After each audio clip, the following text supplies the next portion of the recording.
ఉల్లిపాయ కావాలా, చింతపండు కావాలా, మిరపకాయలు, పప్పు, అదేవిధంగా మిరియాలు కొన్ని అంతా కొంచెం కొంచెం వేసుకోవాలి. నువ్వులు కూడా దాంట్లోనే చేయాలి కానీ నువ్వులు పొడి ఉంది కాబట్టి నేను దాంట్లో వేస్తాను. ఇదే విధంగా ఇది ధనియాలు, తర్వాత మెంతులు కూడా వేసుకోవాలి. కొన్ని మెంతులు కూడా వేస్తాను చూపిస్తాను. సాల్ట్, ఇంకో ఇవన్నీ వేసి చూపిస్తాను. ఫస్ట్ ఆయిల్ వేసుకోవాలి. కొంచెం ఆయిల్ వేసుకున్న తర్వాత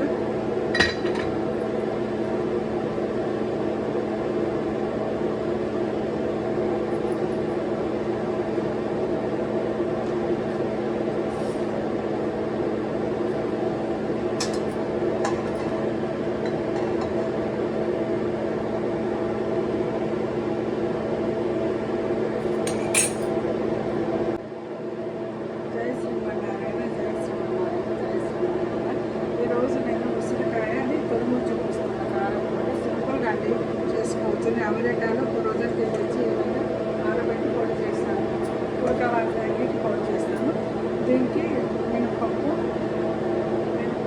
నూనెగా వేయాలి.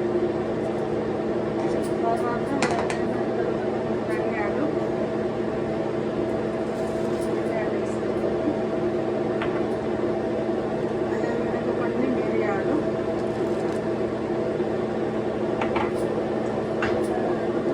కాబట్టి లాస్ట్కి వేస్తాను.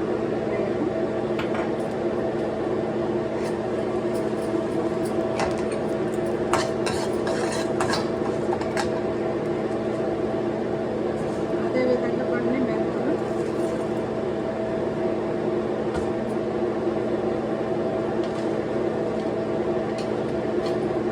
వెల్లిపాయలు వేసాను. వెల్లిపాయలు నచ్చలే కదా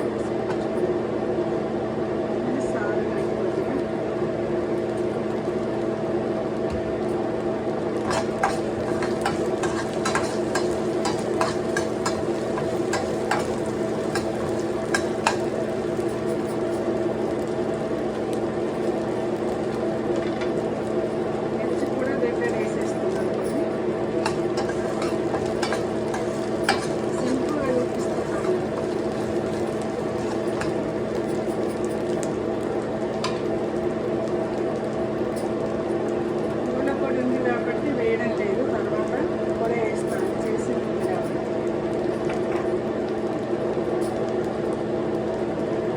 ఇందులో పొడి,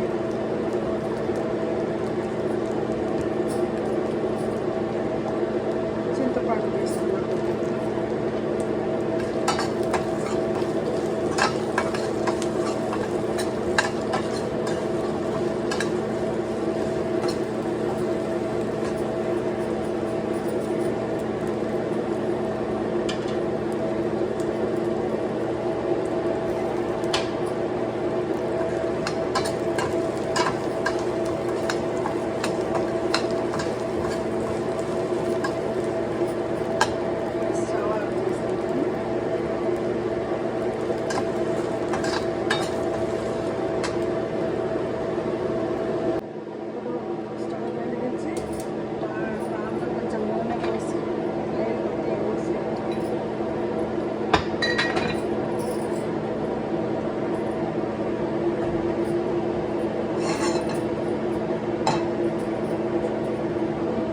తర్వాత గ్రైండ్ చేసిన తర్వాత ఈ ఆయిల్ ఫ్రై చేసిన తర్వాత నేను చేస్తాను. అది గ్రైండ్ చేయాలి, కొంచెం వేడి కాబట్టి గ్రైండ్ చేయలేదు. ఇది పొడిగించాం దాన్ని మొత్తం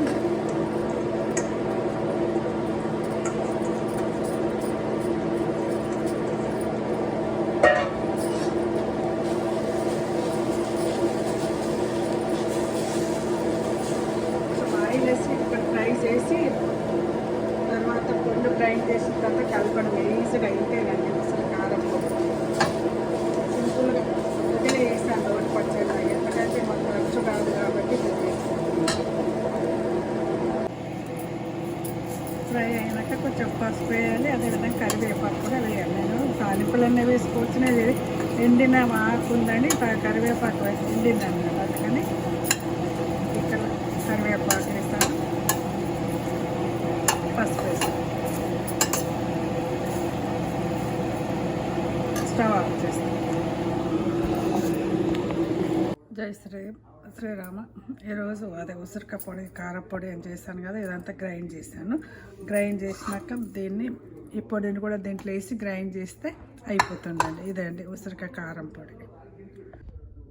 ఇది ఉసిరికాయలు కూడా, ఉసిరికాయ అది గీరింది కూడా దాంట్లో వేసాను. ఇట్లా అయింది, కాకపోతే పొడికి కాలేదు. ఎందుకంటే ఇక్కడ అమెరికాలో ఫ్రోజన్లో ఉంటాయి కదా, బట్ కొంచెం పదనం ఉంటాయి, అందుకని కొంచెం మెత్తగా అయింది. ఇండియాలో అయితే బయట ఉంటాయి కాబట్టి అవి ఉసిరికాయలతో పొడి అవుతుందండి. ఇది ఉసిరికాయ కారం పచ్చడిలాగా అయిందండి ఉసిరికాయ పొడి. ఉసిరికాయ కారపొడి ఈ విధంగా ఇక్కడ అమెరికాలో డీప్ ఫ్రీజర్ ఉంటాయి కాబట్టి మెత్తగా అయిందండి. ఇదేంటి, ఎప్పుడైనా కానీ పచ్చళ్ళు ఈ విధంగా గాజు సీసాలన్నా పెట్టుకోవాలి, లేకపోతే మడతమాలని ఇండియాలో దొరుకుతాయి. ఇండియాలో మడతమాల తెచ్చుకొని పెట్టుకోవచ్చు అండి. ఇదేంటి ఉసిరికాయ కారపొడి.